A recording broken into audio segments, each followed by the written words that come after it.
ভাৰতীয় জনতা যুৱ মৰ্চাৰ সভাপতি শ্ৰী ৰাকেশ দাস ডাঙৰীয়া, আমাৰ মাজত উপস্থিত অসম প্ৰদেশ ভাৰতীয় জনতা পাৰ্টিৰ সন্মানীয় সভাপতি ভৱেশ কলিতা ডাঙৰীয়া, আমাৰ মাজত উপস্থিত চামুগুৰি সমষ্টিৰ নৱনিৰ্বাচিত বিধায়ক তথা ভাৰতীয় জনতা পাৰ্টি অসমৰ সাধাৰণ সম্পাদক দীপ্লুৰঞ্জন শৰ্মা ডাঙৰীয়া, আমাৰ মাজত উপস্থিত শ্ৰীমন্ত শংকৰদেৱ কলাক্ষেত্ৰৰ সচিব শ্ৰী সুদৰ্শন ঠাকুৰ ডাঙৰীয়া, সমাজ জীৱনত আৰু জাতীয় জীৱনত বৰঙণি আগবঢ়োৱা আৰু আজি সম্বৰ্ধনাৰ বাবে আমন্ত্ৰণ জনোৱা আমাৰ সফল যুৱ আৰু যুৱতী বন্ধু বান্ধৱীগণ, আমাৰ মাজত উপস্থিত ভাৰতীয় জনতা যুৱ মৰ্চাৰ কাৰ্যকৰ্তা বন্ধু বান্ধৱীসকল আৰু উপস্থিত সুধী মণ্ডলী, আজিৰ দিনটো আমাৰ বাবে আৰু বিশেষকৈ যিসকলে ভাৰতীয় দৰ্শন, সনাতন সভ্যতা আৰু ভাৰতবৰ্ষক বিশ্বগুৰুৰ আসনত দেখা পাবলৈ নিজৰ জীৱন যৌৱন সমৰ্পণ কৰিছে আৰু যিসকলে সেই লক্ষ্য বুকুত বান্ধি লৈ আগবাঢ়িছে, তেওঁলোকৰ বাবে এটা পৰম পবিত্ৰ দিন। ৰাষ্ট্ৰীয় যুৱ দিৱসৰ এই পবিত্ৰ দিনটোত মই মহান চিন্তাবিদ, দাৰ্শনিক আৰু অম্লান প্ৰেৰণাৰ উৎস স্বামী বিবেকানন্দলৈ গভীৰ প্ৰণিপাত জনাইছো। ভাৰতবৰ্ষৰ ৫,০০০ বছৰৰ সভ্যতাত নিৰ্দিষ্ট সময়ৰ অন্তৰে অন্তৰে আমাৰ সভ্যতাই একোজন মহানায়কৰ সৃষ্টি কৰিছে। সভ্যতাৰ আৰম্ভণিতে যদি ঋষি মনীষীসকলে সভ্যতাৰ সৃষ্টি কৰিছিল আৰু একোজন ঋষিৰ দ্বাৰা ৰচিত সমস্ত সাহিত্যই আজিও সনাতন জীৱনক প্ৰেৰণা দিয়ে, তেনে মহানায়ক আমাৰ সমাজে সৃষ্টি কৰিছিল।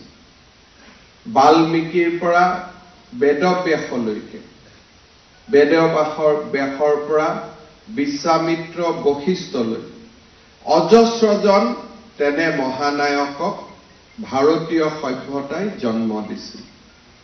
সভ্যতাৰ চকৰি আগবাঢ়িছিল চাণক্য, ৰামানুজম, মাধৱাচাৰ্য, বল্লভাচাৰ্য, মহাপুৰুষ শ্ৰীমন্ত শংকৰদেৱ। সভ্যতাই এনে মহানায়কৰ সৃষ্টি কৰি আছে আৰু কৰি থাকিবই। নিজস্ব কৰ্ম, উপদেশ আৰু জীৱন দৰ্শনেৰে তেখেতসকলে ভাৰতীয় সভ্যতাক চিৰ প্ৰবাহমান এক সভ্যতালৈ পৰিৱৰ্তন কৰিছে। আৰু এনেধৰণে যিসকল মহাপুৰুষ, মহানায়কে ভাৰতীয় সভ্যতাৰ চিৰ প্ৰবাহমান গতিটোক আগুৱাই লৈ গৈছে, তেনে এগৰাকী মহাপুৰুষে আছিল স্বামী বিবেকানন্দ।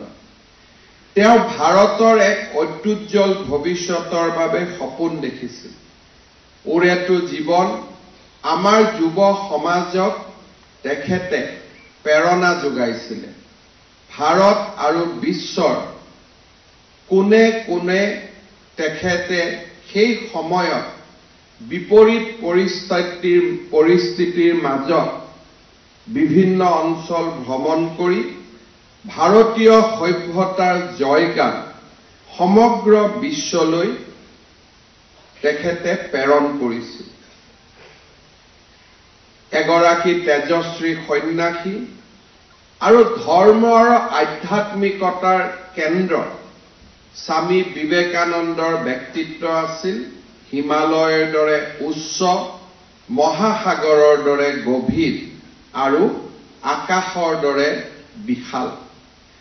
তেনে মহানায়কৰ জন্ম হৈছিল 12 জানুৱাৰী 1863 চনত আৰু এইগৰাকী বিবেকানন্দ আৰু অথবা নৰেন্দ্ৰনাথ ৰামকৃষ্ণ পৰমহংসদেৱৰ আধ্যাত্মিক পৰামৰ্শ আৰু আধ্যাত্মিক জীৱন ছায়াত তেখেতে এদিন নিজেই এজুপি বৰগছলৈ ৰূপান্তৰ হৈছিল। আজি সেই 12 জানুৱাৰীৰ পৰম পবিত্ৰময় দিনটোত আমি অসমৰ সমগ্ৰ যুৱ সমাজে, অসমবাসী ৰাইজে আৰু সনাতন সভ্যতাক গভীৰভাৱে বিশ্বাস কৰা তেখেতৰ যিসকলে তেখেতৰ জীৱন আৰু কৰ্ম আমি কৰবাত নহয় কৰবাত হলেও প্ৰেৰণাৰ উৎস বুলি ভাবো। তেখেতসকলৰ বাবে আজিৰ এই দিনটো সঁচাকৈয়ে এক পৰম পবিত্ৰ আৰু এক মহান দিন। আজিৰ এই দিনটোত সমগ্ৰ ৰাষ্ট্ৰই ৰাষ্ট্ৰীয় যুৱ দিৱস হিচাপে পালন কৰে, কাৰণ স্বামী বিবেকানন্দৰ জীৱনেই আছিল যুৱ সমাজক প্ৰেৰিত কৰা আৰু এখন শক্তিশালী ভাৰতবৰ্ষৰ নিৰ্মাণ কৰা। আমি সকলোৱে জানো জীৱন আৰু মৃত্যুৰ মাজত আমি পোৱা সময়খিনি আটাইতকৈ চুটি সময়। আমি যদি আমাৰ জীৱনলৈ ঘূৰি যাওঁ, কেইটামান দিন আগতে আমি মাৰ কোলাত আছিলো, কেইটামান দিন আগতে মাত্ৰ আমি প্ৰাথমিক বিদ্যালয়ত আছিলো, কেইটামান দিন আগতে আমি হাইস্কুলত আছিলো, কেইটামান দিন আগতে আমি কলেজত আছিলো। কব নোৱাৰাকৈ আমি পিতৃ মাতৃও হলোগৈ আৰু চাওঁতে চাওঁতে আমাৰ জীৱন লীলাৰ সামৰণিৰ ফালেও আমি আগবাঢ়িবলৈ আৰম্ভ কৰিছো। ভাৰতীয় সভ্যতাই বিশ্বাস কৰে আত্মা স্থায়ী, আত্মাৰ মৃত্যু নাই, কিন্তু আমাৰ শৰীৰ জন্ম আৰু মৃত্যুৰ মাজৰ খন্তেক সময়ৰ বাবে আমি এই পৃথিৱীলৈ আহো শৰীৰৰ আকাৰত। শৰীৰ এৰি আত্মাই আকৌ নিজৰ লক্ষ্যলৈ গতি কৰে আৰু আত্মাই এটা শৰীৰৰ পিছত আন এটা শৰীৰলৈ গমন কৰে। আমাৰ আজিৰ যি শৰীৰ মাত্ৰ খন্তেক সময়ৰ বাবে এই শৰীৰৰ লগত আমাৰ চিনাকি, আৰু 20 বছৰ 30 বছৰ 50 বছৰ পিছত এই শৰীৰ আমাৰ অচিনাকি হৈ পৰিব। সেয়েহে ভাৰতীয় আধ্যাত্মিকতাত বিশ্বাস কৰা প্ৰতিজন ব্যক্তিয়ে, প্ৰতিজন মহান পুৰুষে আমাক প্ৰেৰণা দিয়ে যে জীৱনৰ এই নিৰ্দিষ্ট শৰীৰটোৰ খন্তেক সময়ছোৱাত আমি কি ধৰণে আমাৰ নিজৰ জীৱনক গৰিমামণ্ডিত কৰিব পাৰোঁ। এই সময়খিনিৰ বাবে আমি জীৱনৰ অৰ্থ উলিয়াব পাৰোঁ আৰু এই সময়খিনিৰ জৰিয়তে আমি বহুজনৰ বাবে, আহিবলগীয়া বহুজনৰ বাবে প্ৰেৰণাৰ উৎস হৈ পৰিব পাৰোঁ। আৰু সেইবাবে সনাতন সভ্যতাই গভীৰ জ্ঞানক প্ৰতিনিধিত্ব কৰে। প্ৰতিটো ঘটনাৰাজিৰ আঁৰত সনাতন সভ্যতাই সৃষ্টিৰ ৰহস্যৰ অন্বেষণ কৰে। সনাতন সভ্যতাই জ্ঞানৰ অন্বেষণ কৰে। সনাতন সভ্যতাই প্ৰজ্ঞাৰ সাধনা কৰে। জ্ঞান আৰু প্ৰজ্ঞাৰ সমাহিত ৰূপে হৈছে বিভিন্ন কিতাপ পত্ৰত পোৱা অজস্ৰ লোকৰ জ্ঞানৰ অমৃত মন্থন। আজি যদি আমি মহাভাৰত চাওঁ, ৰামায়ণ পঢ়িবলৈ চেষ্টা কৰোঁ, সেই সময়ৰ লোকৰ জ্ঞান আৰু সেই সময়ৰ লোকৰ প্ৰেৰণা, সেই সময়ৰ লোকৰ জীৱনৰ বিষয়ে আমি বুজিবলৈ পাৰোঁ। আৰু আজিৰ সময়ৰ কিতাপে আজিৰ সমাজখনৰ বিষয়ে জানিবলৈ আমাক প্ৰেৰণা দিয়ে। মই ভাবোঁ লাহে লাহে আমি এনে এখন সমাজ নিৰ্মাণ কৰিব লাগিব, যিখন সমাজ ভাৰতীয় সভ্যতাৰ আধাৰত নিৰ্মাণ হ'ব, যিখন সমাজৰ প্ৰেৰণা ভাৰতীয় সভ্যতা হ'ব। আজি পৃথিৱীত বহুবিলাক ধৰ্মৰ প্ৰকাশ হৈছে। কোনোবাই কয় শৰীয়তৰ ওপৰত সমাজ চলিব লাগে, কোনোবাই কয় যে আমাৰ যি ধৰ্ম গ্ৰন্থ আছে তাৰ ওপৰত সমাজ চলিব লাগে। ভাৰতীয় সভ্যতাই কয় জ্ঞান আৰু প্ৰজ্ঞাৰ অন্বেষণৰ জৰিয়তে আমাৰ ক্ষুদ্ৰ জীৱনটো আমি অতিবাহিত কৰিব লাগে। ভাৰতীয় সভ্যতাই আমাক উদাৰ হ'ব শিকায়। ভাৰতীয় সভ্যতাই আমাক এনে জীৱন ধাৰণ কৰিবলৈ শিকায় যি জীৱন ধাৰণ বা জীৱন অন্যান্য বহুজনৰ বাবে প্ৰেৰণা হ'ব পাৰে। স্বামী বিবেকানন্দই কৈছিলে যুৱক সমাজক উদ্দেশ্য কৰি, অগ্নিমন্ত্ৰত দীক্ষিত এচাম যুৱক গঠন কৰা, তোমালোকৰ উৎসাহ অগ্নি প্ৰজ্বলিত কৰা তেওঁলোকৰ হৃদয়ত, ক্ৰমাৎ এই সংঘ বঢ়াই গৈ থাকা। মোৰ বিশ্বাস আধুনিক যুৱ সমাজৰ ওপৰত, তেওঁলোকৰ মাজৰ পৰাই মই কাৰ্যকৰ্তা পাম। সিংহ বিক্ৰমে তেওঁলোকে দেশৰ সকলো সমস্যা সমাধান কৰিব। স্বামী বিবেকানন্দই কৈছিলে, আৰু স্বামী বিবেকানন্দৰ এটা গুৰুত্বপূৰ্ণ বক্তৃতা আছিল ভাৰতৰ ভৱিষ্যত। আৰু স্বামী বিবেকানন্দ স্পষ্ট আছিল যে তেখেতে কি কৈছে আৰু তেখেতে কি এৰি থৈ যাব বিচাৰিছে। তেখেতে আমাক কৈছিলে যে অতীতৰ গৰ্ভত ভৱিষ্যতৰ জন্ম হয়। যিটো জাতি, যিটো প্ৰজন্মই নিজৰ অতীতক লৈ গৌৰৱ নকৰে, সেই জাতিৰ ভৱিষ্যতৰ সৌধ কেতিয়াও নিৰ্মাণ হ'ব নোৱাৰে। স্বামী বিবেকানন্দই আমাক কৈছিলে যিমান দূৰলৈ পাৰা অতীতলৈ উভতি চোৱা। অৰ্থাৎ সভ্যতাৰ আৰম্ভণিৰ পৰা আজিলৈকে আমি যিমান অতীতলৈ উভতি যাব পাৰোঁ, সিমানে আমাৰ জ্ঞানৰ গভীৰতাক সম্প্ৰসাৰণ কৰিব, জ্ঞানৰ গভীৰতাক প্ৰসাৰিত কৰিব। তাৰ পিছত অতীতৰ গৰ্ভলৈ উভতি চোৱাৰ পিছত স্বামী বিবেকানন্দই কৈছিল এতিয়া আগলৈ চোৱা। অতীতৰ গৰ্ভত যাম, আমাৰ সভ্যতা সংস্কৃতিৰ পৰা আমি জ্ঞান লম। তাৰ পিছত আমি আগলৈ চাম আৰু আমি চিন্তা কৰিম প্ৰাচীন কালত যিমান দূৰ উচ্চতালৈ দেশে গৌৰৱ শিখৰত আহৰণ কৰিছিল, তাতকৈও উচ্চতাত দেশক উজ্জ্বলতৰ মহত্বৰ আৰু বেছি মহিমামণ্ডিত কৰাৰ চেষ্টা কৰে। ভাৰতীয় সভ্যতাই অতীতত যদি বিশ্বগুৰুৰ আসনত অধিষ্ঠিত হৈছিল, আজিৰ যুৱ সমাজে আকৌ আধুনিক যুগৰ বিশ্বগুৰু হিচাপে ভাৰতবৰ্ষক প্ৰতিষ্ঠা কৰিব লাগিব। আৰু স্বামীজীয়ে এনেধৰণে ভাৰতৰ যুৱ প্ৰজন্মক এখন নতুন ভাৰত নিৰ্মাণৰ বাবে আহ্বান জনাইছিল।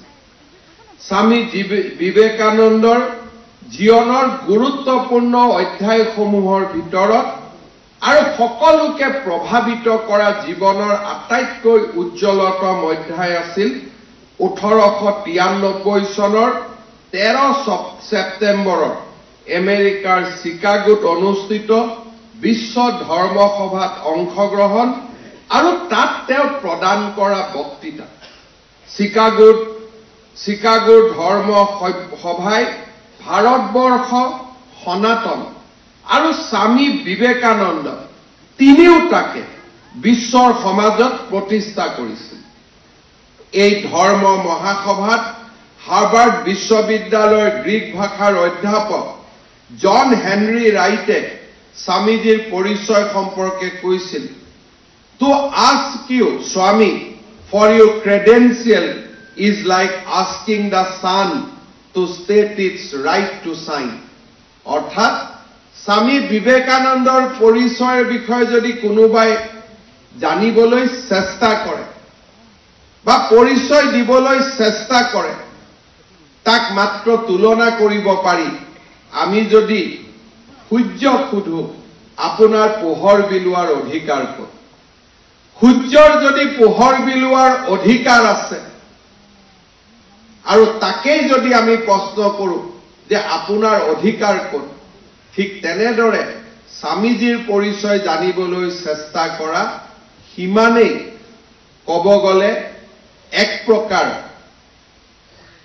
নকৰিবলগীয়া, নুসুধিবলগীয়া এক প্ৰশ্ন, কাৰণ স্বামীজীৰ উপস্থিতিয়ে তেওঁৰ জ্ঞান আৰু অধ্যয়নৰ বিশালতাক প্ৰতিনিধিত্ব কৰে। ধৰ্ম মহাসভাৰ অধ্যক্ষ ডক্টৰ বেৰেজেকে স্বামীজী সম্পৰ্কত লিখা চিঠিত ৰাইটে উল্লেখ কৰিছিল যে আমাৰ এই ধৰ্ম সভাত বহু বিদ্বানক লগালে যি জ্ঞান ভাণ্ডাৰ হয়, স্বামীজী তাতকৈ অকলেই অধিক। ধৰ্ম মহাসভাত স্বামী বিবেকানন্দই ভাৰতৰ বৈদান্তিক দৰ্শনৰ বিজয় পতাকা গোটেই বিশ্বতে উৰুৱাই ভাৰতৰ হিন্দু দৰ্শনৰ শ্ৰেষ্ঠত্ব প্ৰতিষ্ঠা কৰিছিল। স্বামীজীয়ে কৈছিল, "মই নিজকে এনে এটা ধৰ্মৰ অন্তৰ্ভুক্ত বুলি গৰ্ব কৰোঁ যি ধৰ্মই পৃথিৱীক সহিষ্ণুতাৰ শিক্ষা দিয়ে। হিন্দু ধৰ্মই সকলো ধৰ্মৰ মতাদৰ্শক স্বীকাৰ কৰাৰ শিক্ষা দিয়ে। হিন্দুৱে সকলো ধৰ্মক মানি লয় আৰু সকলো ধৰ্মকে সত্য বুলি গ্ৰহণ কৰে। এই ধৰ্মৰ প্ৰাচীন ভাষা সংস্কৃতত আনটি এক্সক্লুশ্যন শব্দৰ প্ৰতিশব্দ নাই। বাদ দিয়া, এক বাহিৰত ৰাখা, এই শব্দটো সংস্কৃত ভাষাত আমি বিচাৰি নাপাওঁ। বাহিৰত যোৱা এক্সক্লুশ্যন, ই এটা ইংলিছ শব্দ, আৰু তাৰ পৰাই আমি এক্সক্লুশ্যনৰ প্ৰতিশব্দ অসমীয়াত ৰাখিছো, বাহিৰ কৰা, বাহিৰত থকা। কিন্তু আমি যদি আমাৰ সংস্কৃতত আমি চাওঁ, তেতিয়াহ'লে এই এক্সক্লুশ্যন শব্দটো আমি ক'তো বিচাৰি নাপাওঁ। এনে এক মহান ধৰ্ম, মহান সভ্যতাক আমি প্ৰতিনিধিত্ব কৰোঁ। মই সেই ধৰ্মৰ অংশীদাৰ স্বৰূপে গৌৰৱ অনুভৱ কৰোঁ। মই সেই জাতিৰ অন্তৰ্গত বুলি গৰ্ব কৰোঁ, যি জাতিয়ে পৃথিৱী আৰু সকলো ধৰ্মৰ নিপীড়িত আৰু অনাশ্ৰয়ক আশ্ৰয় দিছে। ভাৰতৰ হিন্দু ধৰ্মৰ বহুতো শাখা আছে আৰু আছে বহুতো মতবাদ। বহুতে সাকাৰবাদত বিশ্বাস কৰে, বহুতে নিৰাকাৰ ব্ৰহ্মত বিশ্বাস কৰে। কিন্তু যি মতবাদকে বিশ্বাস নকৰক কিয়, এজন হিন্দুৱে কেতিয়াও নকয় যে তেওঁৰ মতবাদেই সম্পূৰ্ণ, তেওঁৰ মতবাদেই যথাৰ্থ আৰু বাকীসকল মিছা। তেওঁ বিশ্বাস কৰে যে বিভিন্ন ধৰণে ঈশ্বৰক পাব পাৰি আৰু যিজন প্ৰকৃততে ধাৰ্মিক তেওঁ ধৰ্মৰ সকলো তুচ্ছতাৰ ঊৰ্ধত থাকে।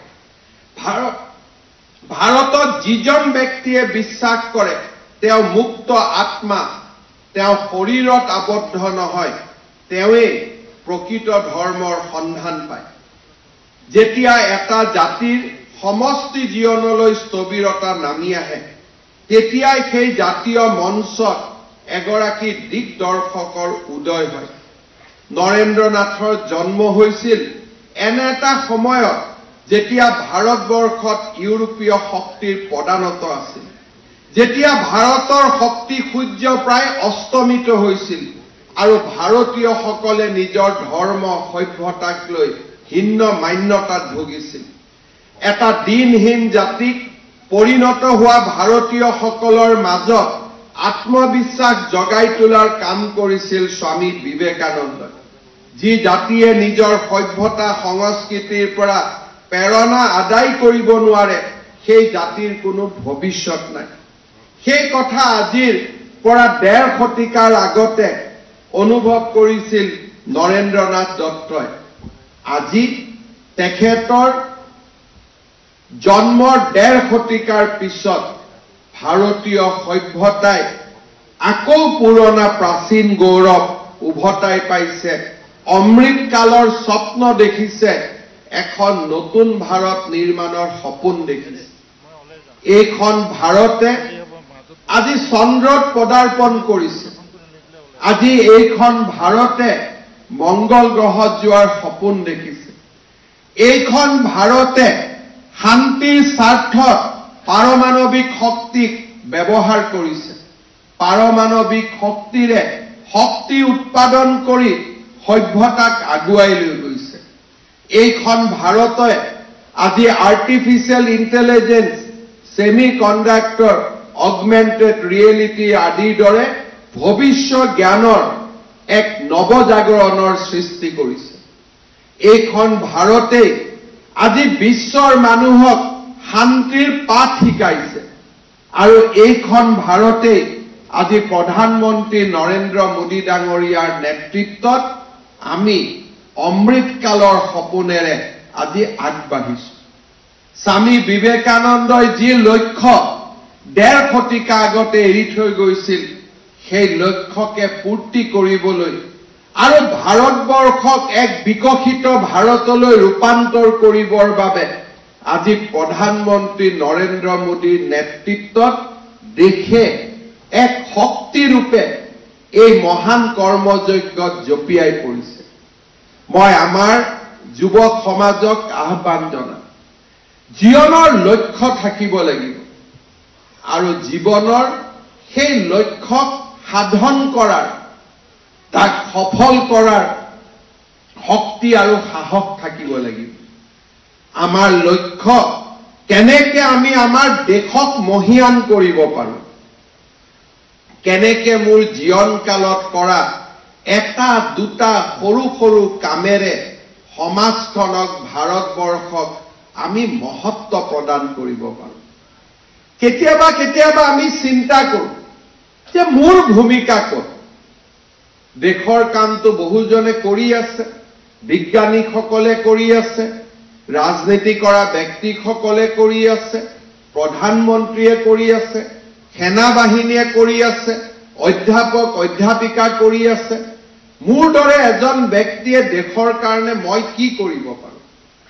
আমি সদায় মনত ৰাখিব লাগে, বৰষুণৰ সৰু সৰু টোপালবিলাকে পৃথিৱীলৈ পানীৰ সৃষ্টিৰ সংকেত দিয়ে। সেই পানীয়ে সৰু সৰু জান-জুৰি লৈ যায় আৰু সেই সৰু সৰু জান-জুৰিৰ পানীৰে ব্ৰহ্মপুত্ৰৰ দৰে গভীৰ নদীৰ সৃষ্টি হয় আৰু সেই ব্ৰহ্মপুত্ৰৰ দৰে নদীয়ে গৈ বংগোপসাগৰৰ দৰে মহাসাগৰৰ সৃষ্টি কৰে। সমষ্টি ভাৰতবৰ্ষ, অসমৰ যেতিয়া প্ৰতিগৰাকী যুৱক যুৱতীয়ে চিন্তা কৰিব যে মোৰ দেশৰ প্ৰতি, মোৰ সমাজৰ প্ৰতি, মোৰ সভ্যতাৰ প্ৰতি মই ক্ষুদ্ৰ ক্ষুদ্ৰ হলেও মই বৰঙণি আগবঢ়াম, সিয়েই এখন নতুন মহাসাগৰৰ সৃষ্টি কৰে। আমি বিশ্বাস কৰিব লাগিব, প্ৰতিজন ব্যক্তিৰ হৃদয়ত অনন্ত শক্তি লুকাই আছে আৰু আমাৰ মাজৰ পৰাই একোজন ব্যক্তি অসাধাৰণ হ'ব পাৰিছে। মোৰ গাঁৱৰ এজন যুৱক, মোৰ চহৰৰ এজন যুৱকে যদি অসাধাৰণ হ'ব পাৰিছে, মোৰ ৰাজ্যৰ যদি 10 গৰাকী যুৱকে অসাধাৰণ হ'ব পাৰিছে, ময়ো সাধাৰণৰ পৰা অসাধাৰণ কিয় হ'ব নোৱাৰো? আৰু অসাধাৰণৰ কোনো সংজ্ঞা নাই যে মই এজন খেলুৱৈ হ'ম তেতিয়াহে মই অসাধাৰণ হ'ম, মই এজন ৰাজনীতি কৰা এজন সফল মন্ত্ৰী বিধায়ক হ'ম তেতিয়াহে মই অসাধাৰণ হ'ম, মই এজন ডাঙৰ গায়ক, সংগীত আৰু সাংস্কৃতিক মঞ্চত মই এটা উজ্জ্বল ৰত্ন হম, তেতিয়াহে মই অসাধাৰণ হম। মই ভাবো আমাৰ জীৱনৰ জৰিয়তে আমি প্ৰতিজন ব্যক্তিয়ে অসাধাৰণ হ'ব পাৰো। কোনোবাই যেতিয়া মৰম কৰি নিজৰ জন্মদিনত উপজা দিনত প্ৰতিটো উপজা দিনতে এডাল কৰি গছ ৰোপণ কৰে, সেই মানুহজন অসাধাৰণ হয়। কাৰণ সমাজখনক ৰক্ষা কৰিবলৈ তেখেতে প্ৰচেষ্টা কৰিছে। মোৰ পৰিয়ালত মই যেতিয়া মোৰ বৃদ্ধ মা পিতাক মই সেৱা কৰিম, মই অসাধাৰণ হৈ পৰো। কাৰণ মোৰ সেৱাই অজস্ৰজন সন্তানক নিজৰ পিতৃ মাতৃক সন্মান কৰিবলৈ শিকাব। মই অসাধাৰণ হৈ পৰো। মই এটা উদ্যোগ হাতত লৈছো আৰু নিজৰ অক্লান্ত পৰিশ্ৰমেৰে সেই উদ্যোগটোক সফল কৰি তুলিছো। বহুজনৰ বাবে মই প্ৰেৰণাৰ প্ৰতীক হৈ পৰো। প্ৰতিটো মানুহৰ মৃত্যুৰ পিছত মই মানুহজনক শ্মশানত সৎকাৰ কৰি সসন্মানেৰে মই বিদায় দিছো। মই মানৱতাৰ আদৰ্শ হৈ পৰো।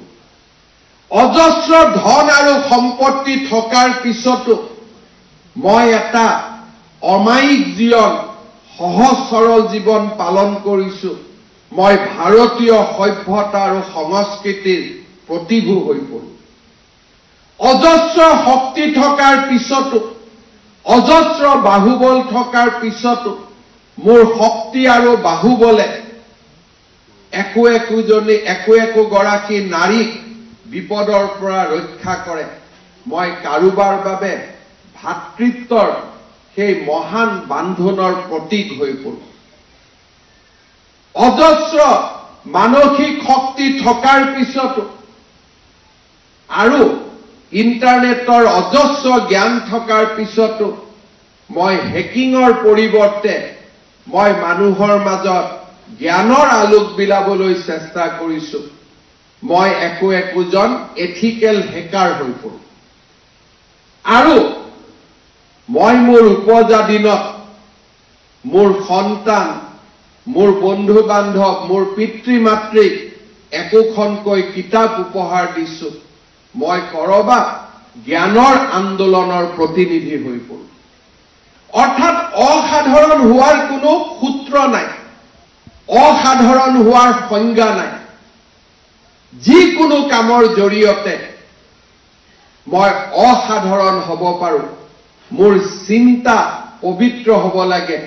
মোৰ চিন্তাই সমাজৰ কল্যাণৰ কথা চিন্তা কৰিব লাগে। মই ভাবো ভাৰতীয় জনতা পাৰ্টি আৰু আমাৰ যুৱ মৰ্চা আমি চেষ্টা কৰো যে আমি একোজন অসাধাৰণ ব্যক্তিলৈ কেনেকে ৰূপান্তৰ হ'ব পাৰো। প্ৰতি 4 মাহৰ মূৰে মূৰে কাৰো পৰা মই প্ৰচাৰ বিচৰা নাই। প্ৰতি 4 মাহৰ মূৰে মূৰে মেডিকেল কলেজত গৈ মোৰ ৰক্তদান কৰি আহিছো। মোৰ ৰক্তদানে কোনোবা চাহ বাগিচাৰ কাম কৰা শ্ৰমিক এগৰাকীক গৰ্ভৰ সময়ত অকণমান হলেও তেজৰ যোগান দিছে। মই এজন মহাপুৰুষত পৰিণত হম। নীৰৱে আৰু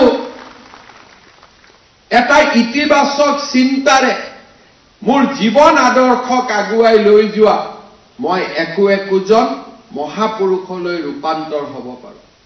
স্বামী বিবেকানন্দই তেনেকৈ আমাৰ যুৱ সমাজক এখন মহান ভাৰতৰ স্বপ্নদ্ৰষ্টা হ'বলৈ জ্ঞান দিছিলে, প্ৰেৰণা দিছিলে। আৰু তেখেতৰ আদৰ্শৰে হেজাৰজন যুৱকে আজিও ৰাষ্ট্ৰ নিৰ্মাণৰ কামত ব্ৰতী হৈ আছে। সমাজত নিৰ্মাণ কৰাৰ প্ৰয়োজন যেতিয়া আহে, সমাজত যেতিয়া মাত মতাৰ প্ৰয়োজন আহে, আমি আমাৰ নিৰ্দিষ্ট লক্ষ্যৰে আগুৱাই যাবলৈ যেতিয়া আমাৰ সময়ৰ আহ্বান আহি পৰে, তেতিয়া যুৱক সমাজে আমি সেই পথেৰে যাবলৈও সাজু থাকিব লাগে। আজি আমাৰ অসমত প্ৰয়োজন বহু দিনৰ মূৰত আমাৰ ৰাজ্যখনে কৰবাত নহয় কৰবাত নতুন জীৱনৰ সপোন দেখিছে। আমাৰ ৰাজ্যখনৰ জীৱনত কৰবাত নহয় কৰবাত আজি আশাৰ বন্তি এগছি জ্বলিছে। এই আশাৰ বন্তি গছিক আমাৰ ৰাজ্যখনৰ জনজীৱনলৈ উভতি অহা এই সুন্দৰ দিনবিলাকৰ আৰম্ভণিক আমি কেনেকৈ আৰু শক্তিশালী কৰিব পাৰোঁ? আমাৰ সামূহিক প্ৰচেষ্টা হ'ব লাগে আমাৰ ৰাজ্যখনক আৰু আমাৰ সমাজখনক কেনেকে আমি এটা নতুন দিগন্ত দেখুৱাব পাৰোঁ, যি দিগন্তই আমাৰ জাতিটোক বিশ্বৰ মহাসভাত প্ৰতিষ্ঠা কৰিব পাৰে। কেইটামান দিনৰ মাত্ৰ আমাৰ সামূহিক প্ৰচেষ্টা আছে। 2021 চনত আমি আৰম্ভ কৰিছিলোঁ যে আমি এখন শান্তিৰ অসম নিৰ্মাণ কৰিম, আমি এখন প্ৰগতিৰ অসম নিৰ্মাণ কৰিম। আমি সেইখন অসম নিবিচাৰোঁ যিখন অসমত হত্যা থাকিব, হিংসা থাকিব, যিখন সমাজত প্ৰতিটো দিনেই নিৰাশাৰ কথা ক'ব। আমি এখন সমাজ নিৰ্মাণ কৰিম যিখন সমাজে আশাৰ বন্তি দেখুৱাব। যিটো সময়ত আমি এই আশাক প্ৰতিনিধিত্ব কৰিব চেষ্টা কৰিছিলোঁ তেতিয়া সমাজ সাজু নাছিল। সমাজৰ মাজত নিৰাশা আছিলে, সমাজৰ মাজত হতাশা আছিলে, সমাজৰ মাজত স্থবিৰতা আছিলে। সমাজে মানি লৈছিলে যে এনেকৈ আমাৰ জীৱন আৰু এনেকৈ আমাৰ জীৱন চক্ৰ আগবাঢ়ি যাব। মই বিশ্বাস কৰোঁ এক ঘনঘোৰ পথাৰৰ মাজত যেতিয়া কৰবাত কোনোবা মানুহৰ জুপুৰিত জ্বলি থকা বন্তি গছি আমি দেখা পাওঁ বহু দূৰৰ পৰা, কৰবাত নহয় কৰবাত আমাৰ মনতো আশাৰ বন্তি, আলোকৰ পোহৰ আমাৰ মনলৈও আহে। কেতিয়াবা ৰাতি যেতিয়া আমি গাড়ী দি যাওঁ, ঘনঘোৰ আন্ধাৰৰ মাজত দূৰৰ পথাৰত সৰু যদি কৰবাত মাটিৰ চাকি এটাও আমাৰ চকুত পৰে, মনটোত ক'ব নোৱাৰাকৈ ক'বাত আশা, সাহস আহি আমাৰ মনটোত ফটক কৰি আহি আমাৰ মনটোত টুকুৰিয়াই থৈ যায়। 2021 চনত মাটিৰ চাকি এগছি জ্বলাই আমি ৰাজ্যখনত শান্তি আৰু প্ৰগতিৰ এক নতুন যাত্ৰা আৰম্ভ কৰিব বিচাৰিছোঁ। চাওঁতে চাওঁতে আমাৰ ৰাজ্যখনলৈ পৰিৱৰ্তন আহিছে। আজি আমাৰ ৰাজ্যখনত হত্যা নাই, হিংসা নাই, বোমা বিস্ফোৰণ নাই। বহু দিন আমি ৰাস্তাত তেজৰ চেকুৰা দেখা নাই। এইখনেই গণেশগুৰি আছিলে য'ত নেকি তেজৰ চেকুৰাই আমাৰ জাতিটোক এক সভ্য জাতিৰ পৰা এক অসভ্য জাতিলৈ ৰূপান্তৰ কৰিছে। কিন্তু আজি সেই গণেশগুৰি উৰণীয়া সেতুৰ তলত ভোগালীৰ উৎসাহ, পিঠা পনা, মানুহৰ জীৱনৰ নতুন আনন্দই সেই কৰবাৰ গ্লানিক অতৰাই থৈ আজি এখন উৎফুল্লিত মহান জাতি আমি তাৰ আজি প্ৰতিচ্ছবি দেখা পাইছোঁ। যিটো জাতিয়ে মাত্ৰ এটা দশক আগলৈকে প্ৰতিটো দিন বোমা, গুলি, তেজৰ চেকুৰা গন্তি কৰিছিল, সেই জাতিটোৱে আজি নতুনকৈ চিন্তা কৰিবলৈ, নতুনকৈ আগবাঢ়ি যাবলৈ প্ৰেৰণা আৰু অজস্ৰ সাহস পাইছে। আজি নিউয়ৰ্ক টাইমছত অসমৰ বাতৰি বোমা বিস্ফোৰণ, হত্যা আন্দোলনৰ কাৰণে ওলোৱা নাই। আজি নিউয়ৰ্ক টাইমছৰ দৰে বাতৰি কাকতত প্ৰথমবাৰ ওলাইছে দেশৰ নহয় পৃথিৱীৰ 52টা যি স্থানলৈ এই বছৰ পৰিব্ৰাজক যাব লাগে, পৰ্যটক যাব লাগে, তাৰ ভিতৰত অসম ৪ৰ্থ নম্বৰত আহি থিয় দিছে। এয়া দেশৰ ভিতৰত নহয়, মই কৈছিলোঁ দেশৰ 5খন ৰাজ্যৰ ভিতৰত আমি অসমক নিৰ্মাণ কৰিম। কেতিয়াও মই সপোন দেখা নাছিলোঁ যে বিশ্বৰ ৪ৰ্থ স্থানত আহি অসমে খুন্দিয়াব। আজি আমি সকলোৱে লগ হৈ এখন নতুন অসমৰ নিৰ্মাণ কৰিবলৈ আমি আগবাঢ়ি গৈছো। আপোনালোকে নিজৰ শৈশৱলৈকে মনত পেলায়। শৈশৱত ৰাতিপুৱাই আমাৰ ঘৰত প্ৰতিদিন বাতৰি কাকতখন আহে। হেডলাইন কি? অমুকত বোমা বিস্ফোৰণ। হেডলাইন কি? অমুকজন দুৰ্নীতিকাৰী অফিচাৰ। হেডলাইন কি? অমুকত টায়াৰ জ্বলোৱা হ'ল। অমুকত এজন মানুহে এজনৰ ওপৰত হিংসা, অসন্তুষ্টি। আৰু ৰাতিপুৱা পেপাৰখন পঢ়িলে আমাৰ মনত এনেকুৱা এটা আঘাত হৈছিল যে এইখন অসমত যেন আমি ৰাতিপুৱাই নিৰাশাৰে আৰম্ভ কৰোঁ। ৰাতিপুৱা কোনোবা ভাল মানুহে আমাৰ দৈনিক বাতৰি কাকতখন তলত লুকাই থৈছিল যাতে ৰাতিপুৱাই বেয়া কথা, বেয়া চিন্তাৰে আমাৰ দিনটো আৰম্ভ কৰিব নালাগে। এয়া আমাৰ জীৱন আছিল আৰু আমাৰ প্ৰজন্মই, আমাৰ যৌৱন তেনেদৰে আমি অতিক্ৰম কৰিছিল। আমি কেতিয়াও অনুভৱ কৰা নাছিলো যে এইখন অসমত আন্দোলনৰ শ্লোগান আমি নুশুনিম। এইখন অসমত ঘেৰাও নহব, পিকেটিং নহব, ৰাতি আমি জোৰ লৈ সমদল নকৰিম। এইখন অসমত এটা দিন নাথাকিব যিটো দিনত অসমীয়াই অনা অসমীয়াক গালিগালাজ কৰিব।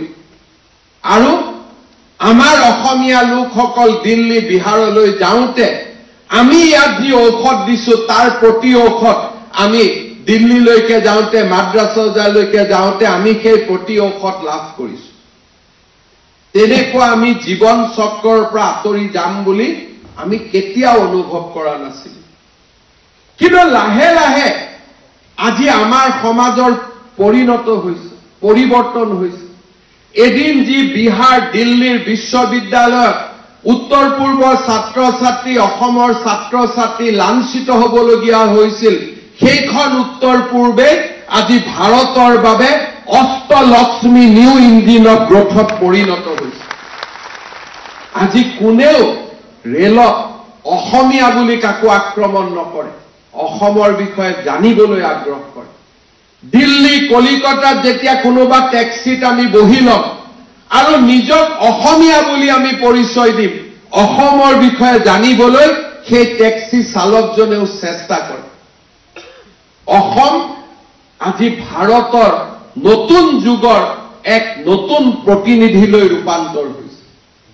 আৰু আমাৰ ৰাজ্যখনত আজি লাহে লাহে প্ৰতিদিনৰ যুগৰ পৰা আমি ছেমি কণ্ডাক্টৰৰ যুগলৈ প্ৰৱেশ কৰিছো। এতিয়া আমি ৰাজ্যত ৰাতিপুৱাই হত্যাৰ বাতৰি পঢ়িব নালাগে, হিংসাৰ বাতৰি পঢ়িব নালাগে। অসমে বিহুত গ্ৰীনিজ ৱৰ্ল্ড ৰেকৰ্ড কৰিলে। কাজিৰঙাত আটাইতকৈ বেছি পৰিব্ৰাজক আহিলে। অসমত ছেমি কণ্ডাক্টৰ উদ্যোগ প্ৰতিষ্ঠা হৈছে। ৰাতিপুৱাই কৰবাত নহয় কৰবাত আমি আশাৰ বাতৰি শুনিবলৈ পাওঁ।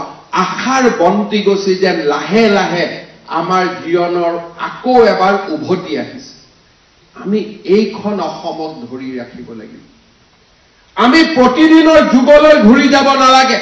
আমি অসমখনক ছেমি কণ্ডাক্টৰৰ পৰা, আৰ্টিফিচিয়েল ইণ্টেলিজেন্সৰ পৰা আমি এখন নতুন যুগলৈ লৈ যাব লাগে, যাতে ভাৰতৰ মানুহে কৰ্ণাটকক উদাহৰণ নিদিয়ে, ভাৰতৰ মানুহে অসমক উদাহৰণ দিয়ে। এইখন ৰাজ্য আমাৰ জীৱন কালতে আমি নিৰ্মাণ কৰিব লাগে। আৰু মই বিশ্বাস কৰোঁ যে যিখন অসমে 3টা বছৰৰ ভিতৰত আন্দোলন, চান্দা, হত্যা, হিংসাক বিদায় দিব পাৰিছে, এইখন অসমে আকাশ চুবও পাৰিব, তাক মই বিশ্বাস কৰোঁ। আৰু স্বামী বিবেকানন্দৰ এই পবিত্ৰ জন্ম উপজা দিনত আমি সকলোৱে সংকল্প ল'ম যে আমাক এখন নতুন অসম লাগে, আমাক ছেমি কণ্ডাক্টৰৰ অসম লাগে, যিখন অসমে কৰ্ণাটক আৰু তামিলনাডুলৈ নিয়োগৰ বাবে ল'ৰা পঠিয়াব নালাগে। এইখন অসমে অসমৰে নহয়, ভাৰতৰ যুৱ সমাজকো আমি নিয়োগ দিব পাৰোঁ, আমি কৰ্ম সংস্কৃতি সৃষ্টি কৰিব পাৰোঁ। আৰু মই বিশ্বাস কৰোঁ অনাগত কেইটামান দিনৰ ভিতৰতে আমি যদি আমাৰ জাতিটোক ধৰি ৰাখিব পাৰোঁ, এই জাতিয়ে আকাশ চুব পাৰিব। ভাৰতীয় জনতা পাৰ্টিৰ মঞ্চৰ পৰা আমি তেনেবোৰ কাম কৰি আহিছো। কোনোবা সময়ত ৰাইজে নিবিচৰা অসমৰ সামূহিক বৌদ্ধিক মহলে যাক স্বীকৃতি দিয়া নাই তেনেকুৱা কামো আমি কৰি হুতৰ বিপৰীতে যোৱাৰ সাহস দেখুৱাইছো। আজি আমাৰ ৰাজ্যখনত যেতিয়া CAৰ আন্দোলন আৰম্ভ হৈছিল, অসমৰ একাংশ বৌদ্ধিক মহল যি জাতিটোক প্ৰতিনিধিত্ব কৰে তেওঁলোকে কৈছিল লাখ লাখ বিদেশী অসমলৈ সোমাই আহিব, চাহ বাগিচাবোৰ লৈ ল'ব, খেলপথাৰ লৈ ল'ব, গাঁও লৈ ল'ব, গোটেই অসমখনত বিদেশীৰ প্ৰয়োভৰ হ'ব। আমি সাহসেৰে থিয় দি ভাৰতীয় জনতা পাৰ্টিৰ মঞ্চৰ পৰা কৈছিলো যে আপোনালোকৰ আকলন শুদ্ধ নহয়। আৰু আজি সময়ে প্ৰমাণ কৰিলে যে CAৰ পিছতো অসমলৈ এজন বিদেশী অহাটো নায়েই। প্ৰতিদিনে যোন বিদেশী আহিব খোজে তাকো আমি কি ধৰণে প্ৰতিদিনে তেওঁলোকৰ দেশলৈ উভতাই পঠাইছো। CA যদি 5 জন লোকক নাগৰিকত্ব দিছে, তাৰ বিপৰীতে প্ৰতিটো দিনে ভাৰত বাংলাদেশ সীমান্তৰ পৰা আহিব খোজা অচিনাক্ত মুখবিলাকক আমি প্ৰতিটো দিনে উভতাই পঠিয়াইছো। আজি 5 জন নাগৰিকত্বৰ কাৰণে 5 জন যুৱকে নিজৰ প্ৰাণ বলিদান দিলে। কিন্তু আজি সেইসকল লোকেই নীৰৱ যেতিয়া বাংলাদেশৰ পৰা প্ৰতিটো দিনে একাংশ অচিনাক্ত লোক অসমত সোমাবৰ বাবে চেষ্টা কৰি আছে। সেই অচিনাক্ত লোকসকলক ৰোধ কৰিবলৈ চৰকাৰে প্ৰচেষ্টা চলাইছে, কিন্তু সেই প্ৰচেষ্টাৰ প্ৰতি অকণমানো সমৰ্থন জনাই তেওঁলোকৰ ফেচবুকত এটা শব্দও আমি দেখা নাপাওঁ। কাৰণ প্ৰথম দিনাৰ পৰাই তেওঁলোকৰ উদ্দেশ্য স্পষ্ট নাছিল। তেওঁলোকে এইখন অসম বিচৰাই নাছিল। তেওঁলোকে এনে এখন অসম বিচাৰিছিল যে নিউয়ৰ্ক টাইমছত লিখক অসমত ভয়াৱহ আন্দোলন হৈছে। তেওঁলোকে এনেকুৱা অসম বিচাৰিছিল যে নিউয়ৰ্ক টাইমছত লিখক যে অসমত আজি 50 জন লোকৰ বোমা বিস্ফোৰণত মৃত্যু হ'ল। তেওঁলোকে আশাই কৰা নাছিল যে 3টা বছৰৰ ভিতৰতে অসম পৰিৱৰ্তন হ'ব। চৰাইদেউ মৈদামৰ কথা নিউয়ৰ্ক টাইমছে লিখিব, বৰদোৱা থানৰ কথা নিউয়ৰ্ক টাইমছে লিখিব, মহাপুৰুষ শ্ৰীমন্ত শংকৰদেৱ কামাখ্যাৰ কথা নিউয়ৰ্ক টাইমছে লিখিব, কাজিৰঙাৰ কথা নিউয়ৰ্ক টাইমছে লিখিব। তেওঁলোকে চিন্তাই কৰিব পৰা নাছিল যে প্ৰতি বছৰে 60টাকৈ গড় হত্যা হোৱা সেই কাজিৰঙাৰ পৰা এটাও গড় হত্যা হোৱাৰ বাতৰি নোলাব। তেওঁলোকে জীৱনকালত চিন্তাই কৰিব পৰা নাছিল। আৰু তেওঁলোকে চিন্তাই কৰিব পৰা নাছিল যে জাগিৰোডত দিনে ৰাতিয়ে কাম হ'ব। ভাৰতবৰ্ষৰ ছেমি কণ্ডাক্টৰ আন্দোলনৰ আৰম্ভণি অসমৰ এখন সৰু চহৰ জাগিৰোডৰ পৰা আৰম্ভ হ'ব। তেওঁলোকে কল্পনাই কৰিব পৰা নাছিল যে অসমৰ বিহুক জগত সভালৈ লৈ যাব পাৰি। তেওঁলোকে কল্পনাই কৰিব পৰা নাছিল যে অসমীয়া ভাষায়ো ধ্ৰুপদী ভাষাৰ মৰ্যাদা পাব পাৰে। তেওঁলোকে কল্পনাই কৰিব পৰা নাছিল যে বৰাক উপত্যকাটো লাচিত বৰফুকনৰ প্ৰতিমূৰ্তি স্থাপন হ'ব পাৰে। তেওঁলোকে কল্পনাই কৰিব পৰা নাছিল যে অসমৰ প্ৰতিটো অনুষ্ঠান মোৰ আপোনাৰ দেশেদি আৰম্ভ হ'ব পাৰে। আমি তেওঁলোকে কল্পনা কৰিব নোৱাৰা আৰু তেওঁলোকে ভাবিব নোৱাৰা এখন অসম, আমি যিখন অসম মোৰ আশাৰ সপোন, যিখন অসম আমাৰ আশাৰ অসম, সেইখন অসমৰ বাবে আমি দ্ৰুত গতিত ধাৱমান হ'ব পাৰিম। আজি তেনে এক লোকৰ বিপৰীতে স্বামী বিবেকানন্দৰ মহান আদৰ্শৰে দীক্ষিত এক মহান যুৱ প্ৰজন্মই অসমখনক বিশ্বৰ বুকুলৈ লৈ যাব, তেনে এক আশাৰে, তেনে এক সপোনেৰে আজি আমি 12 জানুৱাৰী দিনটো পালন কৰিছো। এই বছৰ আমাৰ কিতাপৰ আন্দোলন। ভাৰতীয় জনতা যুৱ মৰ্চাৰ প্ৰতিগৰাকী সদস্যকে মই আহ্বান জনাম যে এই বছৰ আমি কেনেকৈ ৰাজ্যখনত পজিটিভ ইতিবাচক কিতাপ পঢ়াৰ এটা পৰিৱেশ নিৰ্মাণ কৰিব পাৰোঁ। মই যুৱ মৰ্চাক ধন্যবাদ জনাইছো যে জ্ঞান আলোক এই অনুষ্ঠানৰ জৰিয়তে আমি এটা নতুন আন্দোলন আৰম্ভ কৰিব খুজিছো। ভাৰতীয় জনতা পাৰ্টিয়ে আৰু আমাৰ যুৱ মৰ্চাই আমি সেই আন্দোলনত বিশ্বাস নকৰো, আমি আন্দোলনক বিশ্বাস কৰো। কিন্তু আমাৰ আন্দোলন হ'ব কিতাপৰ আন্দোলন, আমাৰ আন্দোলন হ'ব সংস্কৃতিৰ আন্দোলন, আমাৰ আন্দোলন হ'ব ক্ৰীড়াৰ আন্দোলন, আমাৰ আন্দোলন হ'ব আমাৰ জাতিটোক বিশ্বৰ সৰ্বশ্ৰেষ্ঠ জাতিলৈ ৰূপান্তৰ কৰাৰ আন্দোলন। আপোনালোক সকলোকে বহুত বহুত ধন্যবাদ জনাইছো, অভিনন্দন জনাইছো। আৰু আমি সকলোৱে একেলগে সনাতন সভ্যতাৰ মহান আদৰ্শৰে ভাৰতবৰ্ষক বিশ্ব নেতৃত্ব, বিশ্ব গুৰুলৈ ৰূপান্তৰ কৰাৰ বাবে আমি সকলো একেলগে কাম কৰিম। পুনৰ এবাৰ আপোনালোকক ধন্যবাদ জনাইছো।